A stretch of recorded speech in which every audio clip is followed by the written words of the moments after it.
Corona संक्रमण की बेकाबू रफ्तार और रोजाना मरीजों की हो रही मौतों के बाद भी कुछ लोग हैं जो संक्रमण को हल्के में ले रहे हैं और खुद के साथ साथ दूसरों की जिंदगी को भी खतरे में डाल रहे हैं। ये तस्वीरें जिले के एक धर्मशाला की हैं। उज्जैन के गोला मंडी इलाके की माहेश्वरी धर्मशाला में चल रहे कार्यक्रम में पुलिस के पहुंचते ही वहां जमा 200 से ज्यादा लोग इधर उधर भागने लगे।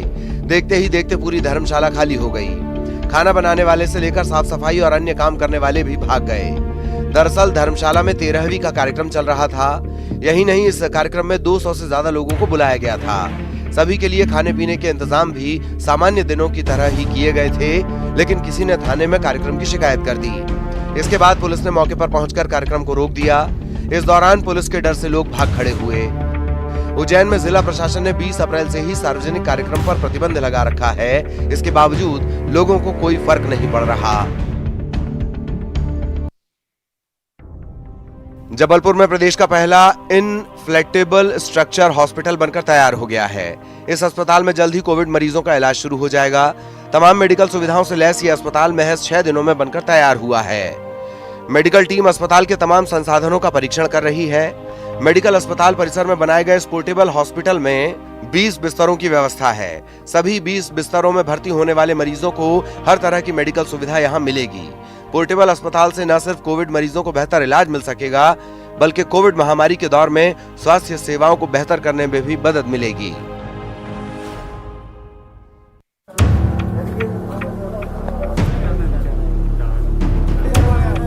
रतलाम मेडिकल कॉलेज में मानवता को तार तार करने वाली तस्वीर सामने आई है। एक मरीज अस्पताल के गेट पर तड़पता रहा, लेकिन उसे इलाज नसीब न हो सका। गेट पर मौजूद गार्ड अस्पताल में बेड फुल होने की बात कर परिजनों से विवाद करता रहा, लेकिन उसने मरीज की हालत की जानकारी अंदर देने की जहमत नहीं उठाई। नतीजा, मरीज घंटों गेट पर ही तड़पता रहा और आखिरकार उसकी जान चली गई। मरीज को आलोट के पास के एक गांव से लेकर परिजन मेडिकल अस्पताल पहुंचे थे, लेकिन मरीज गेट नंबर 2 के सामने घंटों तड़पता रहा और उसे इलाज नहीं मिल सका। परिजनों के मुताबिक मरीज का ऑक्सीजन लेवल लगातार गिर रहा था, जिसके बाद उसकी मौत हो गई। मरीज की मौत की खबर और हंगामे की आवाज अंदर जिम्मेदारों तक पहुंची तो मेडिकल उपकरण लेकर बाहर पहुंचे, लेकिन ऐसी तत्परता समय रहते दिखाई होती तो शायद मरीज की जान बच जाती। मंगलवार को भी रतलाम में एक वकील की बीच सड़क पर बाइक पर ही मौत हो गई थी। अब ये दूसरा मामला स्वास्थ्य व्यवस्था पर सवालिया निशान लगा रहा है। कोरोना वायरस की दूसरी लहर से हाहाकार मचा हुआ है। देश में रोज लाखों लोग संक्रमित हो रहे हैं और हजारों लोगों की जान जा रही है। महामारी के दौर में दुनिया भर से लोग एक दूसरे की मदद करने के लिए आगे आ रहे हैं। इस बीच कुछ लोग महामारी में भी लूट खसोट से बाज नहीं आ रहे। रायपुर पुलिस ने देवेंद्र नगर थाना इलाके में छापा मारकर नकली सैनिटाइजर बनाने वाले गिरोह का पर्दाफाश किया है। पुलिस की जांच में यह पता चला कि कपड़े का व्यापारी नकली और जहरीला सैनिटाइजर सर्जी फेस नाम से बना रहा था। जांच में इस बात का भी खुलासा हुआ है कि सैनिटाइजर में मिथाइल अल्कोहल मिलाया जाता था, जो सेहत के लिए काफी खतरनाक होता है। वहीं 8 में से 3 सैंपलों में खतरनाक स्तर पर मिलावट करना भी पाया गया है। पुलिस ने मौके से 14,000 लीटर सैनिटाइजर और 10,000 से ज्यादा खाली बोतलों का जखीरा बरामद किया है। पुलिस ने कंपनी के संचालक के खिलाफ मामला दर्ज कर लिया है। कोरोना संक्रमण से पीड़ित दमोह के पथरिया से पूर्व बीजेपी विधायक लखन पटेल का एक वीडियो इन दिनों जिले में तेजी से वायरल हो रहा है। वायरल वीडियो में लखन पटेल लोगों से ये अपील कर रहे हैं कि इस मर्ज को कोई हल्के में ना ले। ये बीमारी गंभीर है। लोग मास्क लगाएं, कोविड गाइडलाइन का पालन करें। जब तक बीमारी नहीं टलती तब तक सावधान रहें। देश कोरोना से जंग लड़ रहा है और पूर्व विधायक भी इसी कोरोना की चपेट में हैं। लिहाजा उन्होंने सोशल मीडिया पर वीडियो जारी कर लोगों से सावधानी बरतने की अपील की।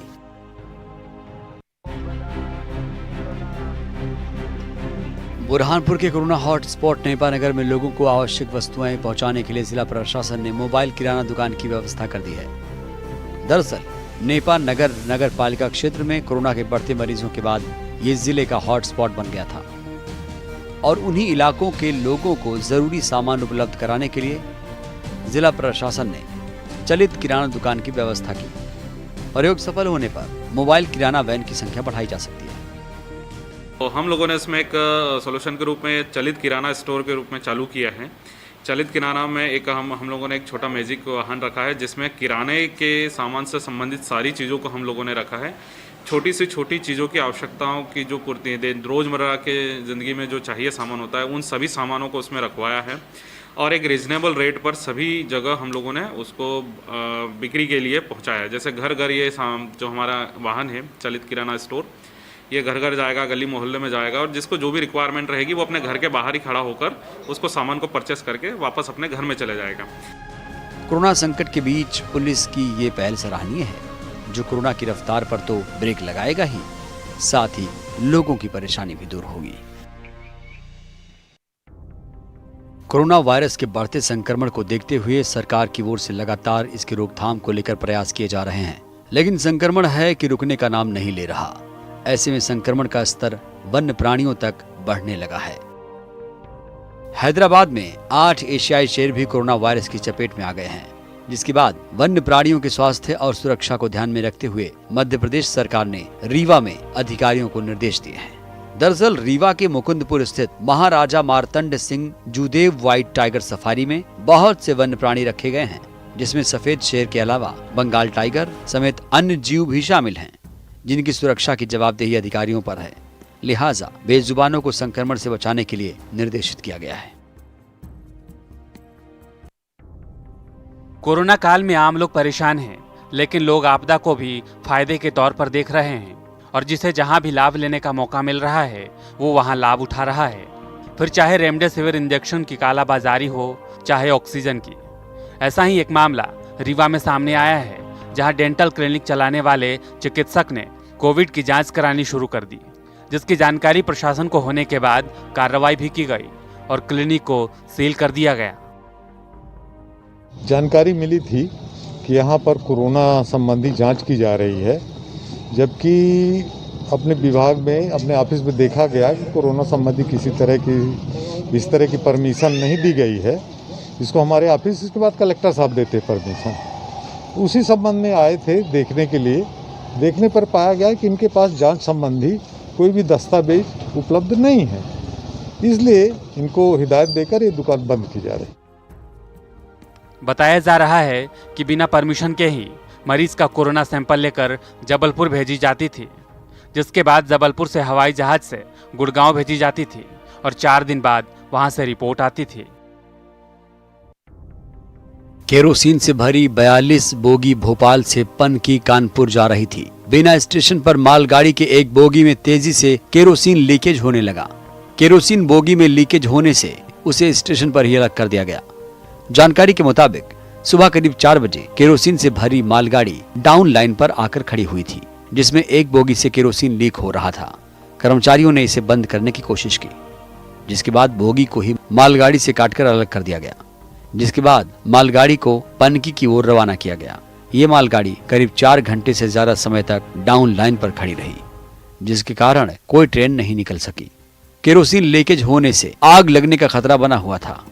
हालांकि कर्मचारियों की तत्परता से एक बड़े हादसे को टाल दिया गया।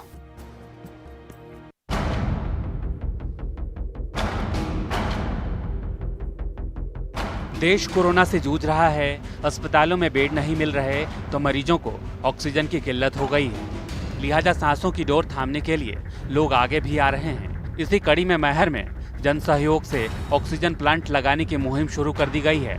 इसके लिए मैहर विधायक नारायण त्रिपाठी ने मुहिम छेड़ी और लोगों से मदद की अपील की, जिसके बाद महज 24 घंटे में 20 लाख से ज्यादा की राशि सांसों के मंदिर के लिए जमा हो चुकी है।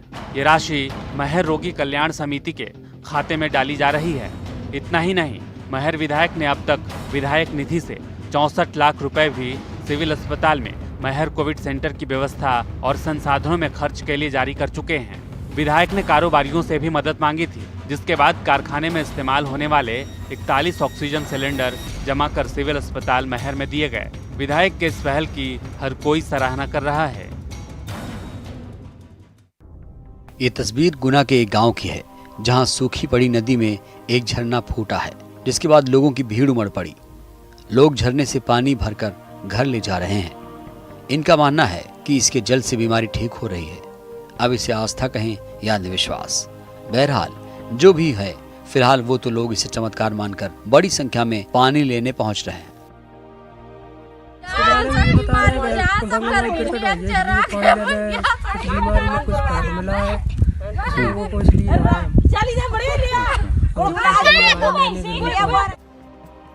मामला बमोरी तहसील के जौहरी गांव का है, जहां सूखी पड़ी नदी में अचानक से पानी का छोटा सा झरना निकला तो लोगों ने इसे चमत्कार बताते हुए बीमारी ठीक होने का दावा किया। नतीजा ये कि धीरे धीरे आसपास के ग्रामीण इस भीषण गर्मी में पानी लेने के लिए जमा होने लगे। लोगों का दावा है कि इसके पानी को पीने से कोरोना जैसी बीमारी भी आसपास नहीं भटक रही है।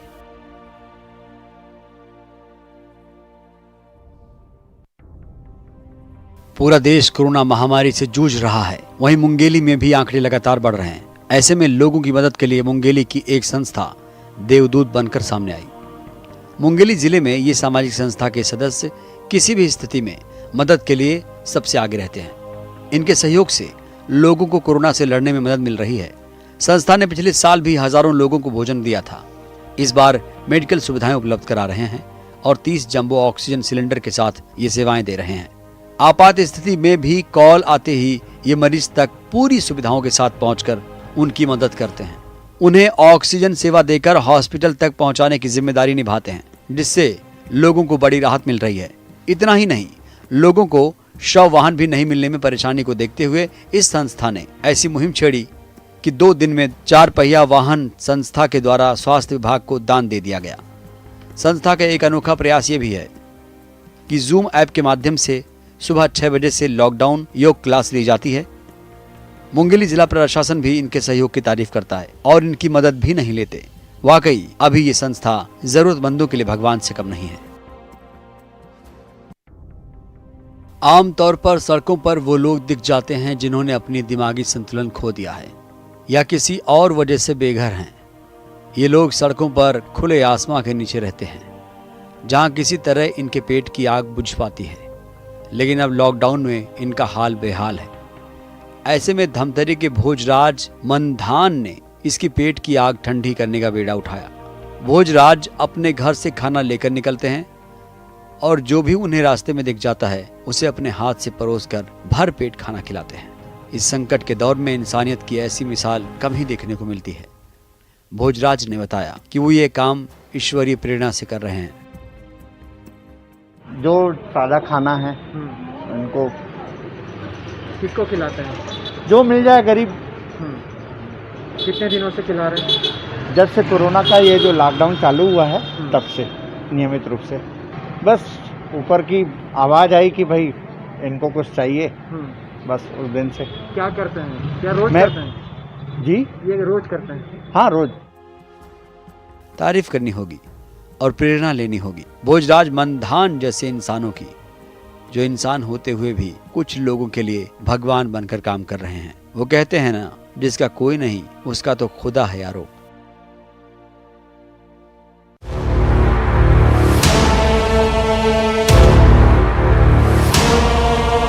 कोरोना वायरस को हराकर घर लौटी बल्दी बाई का एक दिन बाद ही हार्ट अटैक से निधन हो गया।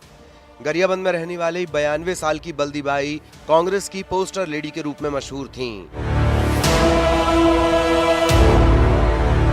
गरियाबंद जिले में मैनपुर विकासखंड के कुल्हाड़ी घाट गांव की रहने वाली बल्दी बाई 36 साल पहले 1985 में पहली बार चर्चा में आई थीं, जब भूतपूर्व प्रधानमंत्री राजीव गांधी पत्नी सोनिया के साथ उनके घर पहुंचे थे। तब बल्दी बाई ने उन्हें कंदमूल खिलाए थे। 92 साल की बल्दी बाई के हौसलों पर कोरोना वायरस भारी पड़ गया। 10 दिनों तक अस्पताल में संघर्ष करने के बाद गुरुवार को उन्हें अस्पताल से छुट्टी दे दी गई, लेकिन गुरुवार सुबह उन्हें अचानक हार्ट अटैक आया और उनकी मौत हो गई।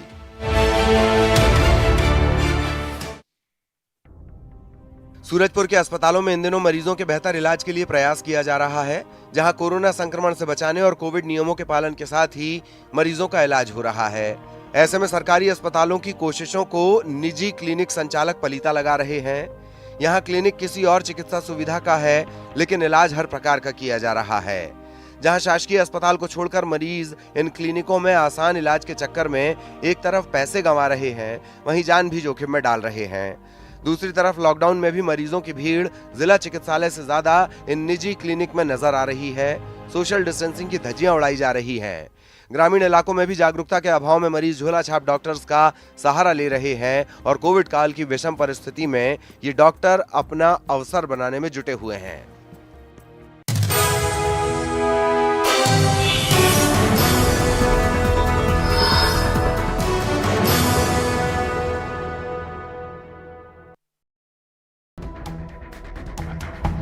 भिलाई में नोवा नेचर और वन विभाग के निर्देश पर छिपकली की प्रजाति मॉनिटर लिजार्ड का रेस्क्यू किया गया।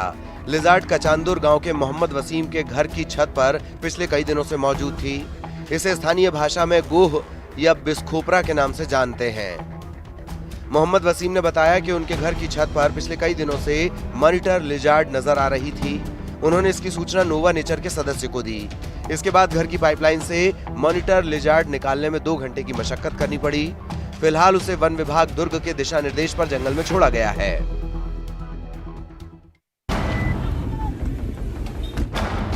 पश्चिम बंगाल में विधानसभा चुनाव के बाद बवाल थमता नजर नहीं आ रहा। अब केंद्रीय विदेश राज्य मंत्री वी मुरलीधरन पर मेदिनीपुर में हमला किया गया। बताया जा रहा है कि उन पर केजीटी ग्रामीण विधानसभा के पंचखुड़ी में हमला किया गया। उनकी कार के शीशे तोड़ दिए गए। इस पूरी घटना का एक वीडियो भी सामने आया है। केंद्रीय विदेश राज्य मंत्री वी मुरलीधरन ने ट्विटर पर एक वीडियो शेयर किया। इस वीडियो के कैप्शन में उन्होंने लिखा, पश्चिमी मेदिनीपुर के दौरे के दौरान मेरी गाड़ी पर टीएमसी के गुंडों ने हमला किया, शीशे तोड़ दिए गए, मेरे पर्सनल स्टाफ पर भी हमला किया गया। मुझे अपना दौरा बीच में ही छोड़कर वापस आना पड़ रहा है।